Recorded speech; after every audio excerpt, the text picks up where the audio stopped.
अस्सलाम वालेकुम नाज़रीन, मैं हूं हाशिम खान और आप देख रहे हैं स्टूडेंट्स नामा। आज हम आपके सामने क्रिकेट स्पेशल की एक नई वीडियो के साथ पेश हुए हैं। आज हम आपके सामने ऐसे कुछ ओडीआई मैचेस का जिक्र करेंगे जो इंतहाई सनसनी खेज रहे।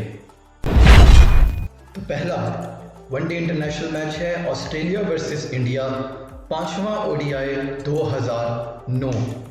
7 ओडीआई मैचेस की सीरीज 2-2 से बराबर थी। 5वां ओडीआई मैच हैदराबाद में शुरू हुआ और ऑस्ट्रेलिया ने टॉस जीतकर पहले बैटिंग का फैसला किया। ये फैसला ठीक साबित हुआ और शेन वॉटसन और शॉन मार्श ने पहली विकेट पर 145 रन्स जोड़े। शेन वॉटसन 93 रन्स बनाकर हरभजन सिंह की बॉल पर कैच आउट हो गए। शॉन मार्श ने पॉन्टिंग के साथ मिलकर स्कोर आगे बढ़ाया और अपने करियर की पहली सेंचुरी झड़ दी। वो 112 रन्स बनाकर आउट हुए। इसके बाद जो भी बैट्समैन मैदान में आया उसने भारतीय बॉलर्स को खूब तारे दिखाए। सब ने 100 प्लस के स्ट्राइक रेट से भारत पर वार किए और 50 ओवर्स में 358 रन्स का हदफ दिया। जवाब में भारत ने जारहाना बैटिंग से शुरुआत की और ऐसा लग रहा था कि वीरेंद्र सहवाग मैच जीतने के भरपूर मूड में हैं, लेकिन 66 के स्कोर पर सहवाग आउट हो गए। इसके बाद गौतम गंभीर भी सचिन तेंदुलकर का साथ ना दे सके और जल्द ही पेविलियन वापस चले गए। इसके बाद युवराज सिंह और महेंद्र सिंह धोनी दोनों 8 और 9 रन्स बनाकर आउट हो गए। मैच भारत के हाथ से निकलता दिखाई दे रहा था। इसी दौरान सचिन तेंदुलकर ने अपने करियर में 17,000 रन्स पूरे किए और इसी मैच में अपनी ओडीआई में 45वीं सेंचुरी बना डाली। अब भारत को जीत के लिए 20 ओवर्स में 147 रन्स दरकार थे। मैच इंतहाई दिलचस्प मरहले में दाखिल हो चुका था। 299 के स्कोर पर सुरेश रैना आउट हो गए। भारत को अब जीत के लिए 52 रन्स चाहिए थे और 45 बॉलें बाकी थीं। जडेजा ने आते ही 3 चौके जड़ दिए। अब भारत की जीत बिल्कुल सामने बाजू खोले खड़ी थी, लेकिन ख्वाब पूरा ना हो सका। सचिन तेंदुलकर 175 रन्स बनाकर आउट हो गए। इसके बाद भारत को आखिर में 3 बॉल्स पर 5 रन्स चाहिए थे और 1 विकेट बाकी थी। भारतीय बल्लेबाज प्रवीण कुमार 2 रन्स लेने के लिए भागे, लेकिन इसी चक्कर में रन आउट हो गए। यूं ऑस्ट्रेलिया ने यह सनसनीखेज मैच सिर्फ और सिर्फ 3 रन से जीत लिया। जारहाना बैटिंग का मुजाहरा करने की वजह से सचिन तेंदुलकर को ही मैन ऑफ द मैच का अवार्ड दिया गया। अगला मैच है ऑस्ट्रेलिया और न्यूजीलैंड के दरमियान 2015 के वर्ल्ड कप में ग्रुप स्टेज में खेला गया मैच। वर्ल्ड कप का जादू अरूज पर था। मैकलम, स्मिथ और क्लार्क आमने सामने थे। दूसरी जानिब स्टार्क और बोल्ट की तूफानी बॉलिंग जारी थी। ऑस्ट्रेलिया की इनिंग का आगाज तो अच्छा हुआ, लेकिन फिर 30 के स्कोर पर एरॉन फिंच सऊदी की बॉल पर बोल्ड हो गए। इसके बाद विटोरी ने स्मिथ और मैक्सवेल को ठिकाने लगाया। यहाँ से बोल्ट का तूफान शुरू हुआ। क्या मैक्सवेल, क्या मार्श और क्या माइकल क्लार्क, कोई भी ट्रेंट बोल्ट का सामना ना कर सका। ब्रैड हेडन ने थोड़ी सी हिम्मत करके स्कोर 150 तक पहुंचाया, लेकिन फिर आउट हो गए। यूं न्यूजीलैंड को जीत के लिए सिर्फ 50 ओवर्स में 150 रन दरकार थे, जो कि इंतहाई आसान टारगेट था। बोल्ट ने 10 ओवर्स में 27 रन देकर 5 खिलाड़ियों को आउट किया। नाजरीन, देखने में तो ये एक आसान टारगेट लगता था और मैकलम की जारहाना बैटिंग ने इसे और भी आसान बना दिया, मगर मैकलम का सहर कमिंस ने आकर तोड़ दिया, जो 78 रन्स के स्कोर पर 56 रन्स बनाकर आउट हो गए।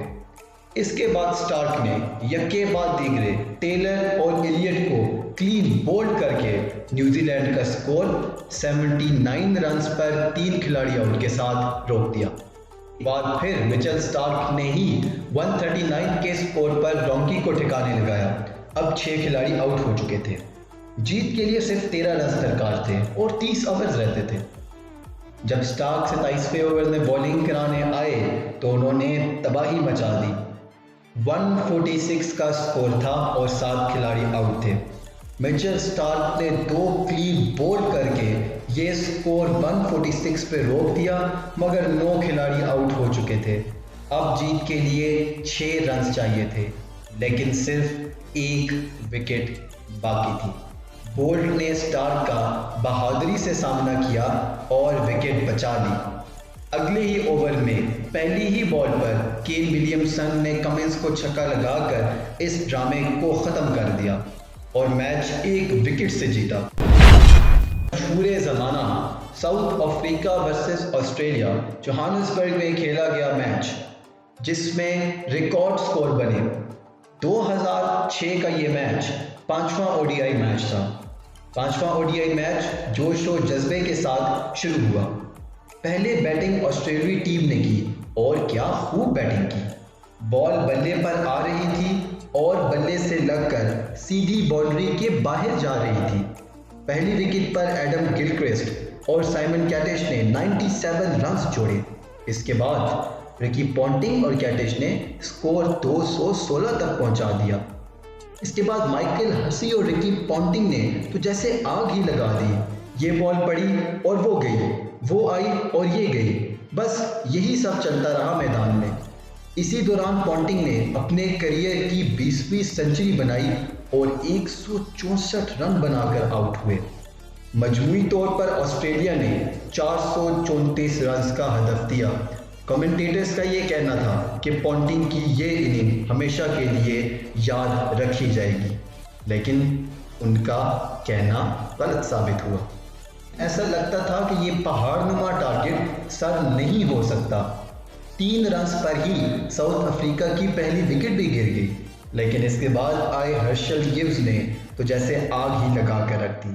धुआंधार बैटिंग करते हुए हर्शल गिब्स ने 175 रन्स बनाए। उनका बाद में ये कहना था कि इस बैटिंग से पहले उन्होंने थोड़ी बहुत शराब पी थी। जब गिब्स आउट हुए तो जीत के लिए 136 रन रह गए थे। मैच मजीद सनसनीखेज होता गया और आखिर में 12 बॉल्स पर सिर्फ 13 रन रह गए। साउथ अफ्रीका के पास 3 विकेट्स बाकी थीं, लेकिन यहाँ पर 1 और विकेट गिर गई। अब आखिरी ओवर्स में 7 रन चाहिए थे और स्कोर 428 तक पहुँच चुका था। ब्रेट ली बॉलिंग करवाने आए और पहली बॉल पर बाउचर ने सिंगल लिया, तो अगली ही बॉल पर एंड्रयू हॉल ने ब्रेट ली की तेज तरीन बॉल को उठा के बाउंड्री लाइन तक पहुंचा दिया। अब 4 बॉल्स पर सिर्फ 2 रन दरकार थे।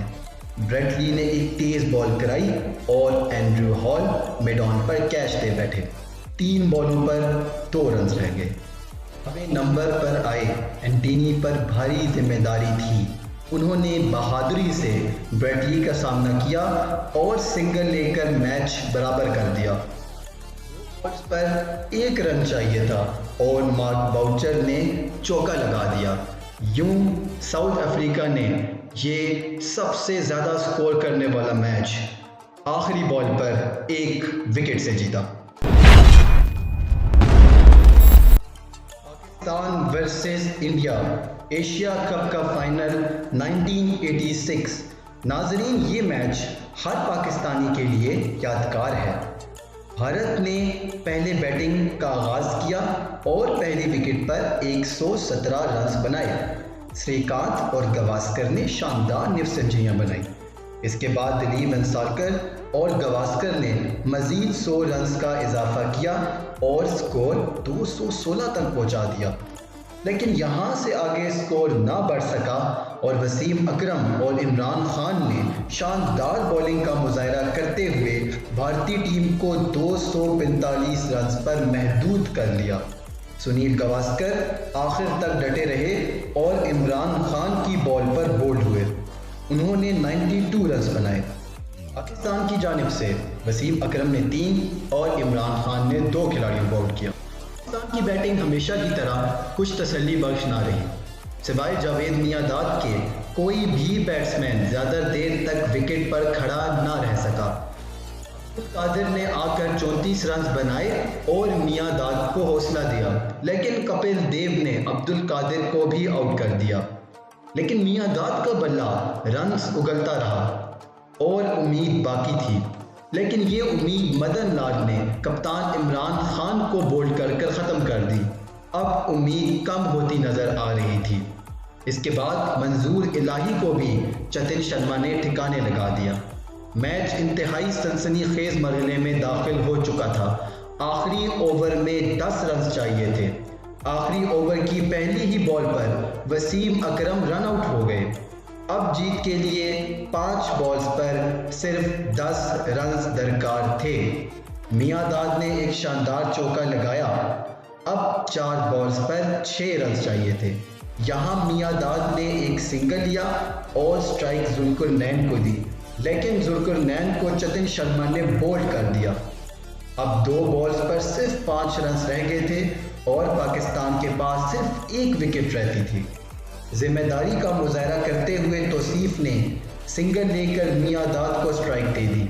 अब 1 बॉल पर 4 रन चाहिए थे और 1 विकेट बाकी थी। जतिन शर्मा कहते हैं कि कपिल देव उनके पास आए और उनसे कहा कि कोई नो बॉल मत कराना। प्लान यॉर्कर का था। सामने खड़ा था 110 रन पर जावेद मियां दाद। जतिन शर्मा भागकर आए।